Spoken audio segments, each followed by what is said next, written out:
Hello, and welcome to my A+ class. I'm Bill Ferguson, and I'm excited about teaching you these concepts. Whether you're starting from scratch, brushing up, or preparing for the A+ exams, I think you'll find this information to be very helpful. We'll discuss some microcomputer concepts that have been around for 20 years, and some other concepts that are state-of-the-art today. Let's begin with an overview of the entire course. We'll start off talking about terminology. I think you'll agree that if someone is going to put you in charge of computers and servers, you need to at least sound like you know what you're talking about. So we'll discuss hardware and software terms and how computers function so that we're all on the same page as we go through this training together. Then we'll discuss how software and hardware work together, beginning with the boot process, which is where the software and the hardware actually meet each other. We'll look at players like BIOS and CMOS. These are extremely important elements because they hold data that can start a computer even without an operating system. Speaking of operating systems, we'll look at the key files that are required to start and to run each of the most common operating systems, and key resources that are required for every device that's installed in a computer or attached to a computer. Then we'll switch gears and talk about the system board.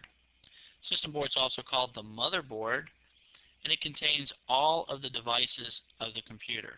It attaches to the devices using buses which carry data and electricity, and ports which allow the expandability of the computer to other devices. We'll also learn about memory. There are many different types of memory, some fast and some slow. We'll look at how we manage memory for essential computer management.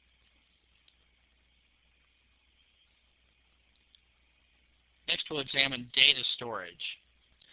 There are floppy drives, hard drives, CD-ROMs. There's all different types of data storage, but the first thing that we have to do is format data. We'll unravel the mysteries of sectors and cylinders and clusters. Then we'll talk about troubleshooting tools. The best network professionals use tools to help them to make changes to computers and to get out of trouble. We'll look at some of the most common hardware tools and software tools that are used by professionals. We'll also look at some tips as to what to do and what not to do when you get inside the computer case. Then we'll switch gears and talk about multimedia.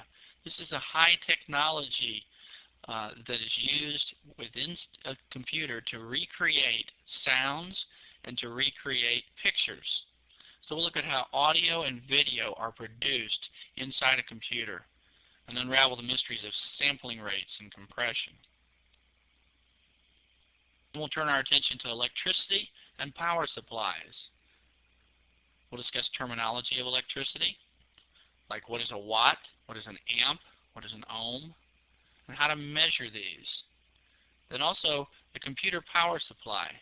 Computer power supply is responsible for supplying power to all the motors and all of the data channels within the computer. Then we'll discuss UPSs, uninterrupted power supplies. This is an essential element because it keeps a computer from crashing and allows it to shut down normally, even in the event of a power failure. This is extremely important, especially for servers. Next, we'll discuss operating systems. First, the Windows 9X operating systems, which include Windows 95, Windows 98, and the new Windows Millennium Edition. Then we'll discuss supporting Windows NT, both supporting Windows NT Workstation and then Windows NT Server. And finally, the newest of operating systems, Windows 2000, has some new features, and we'll discuss how those benefit us.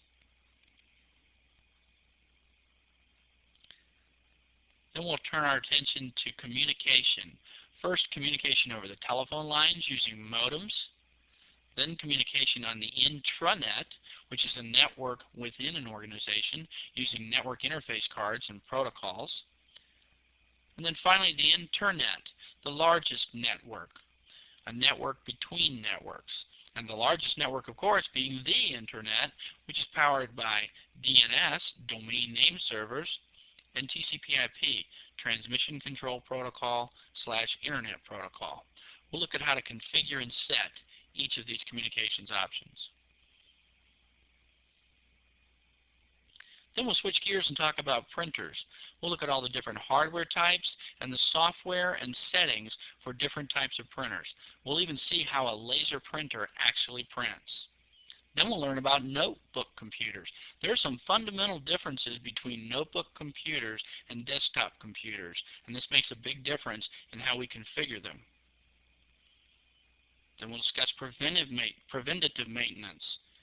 This is how we keep our hardware and our software functioning for a long period of time.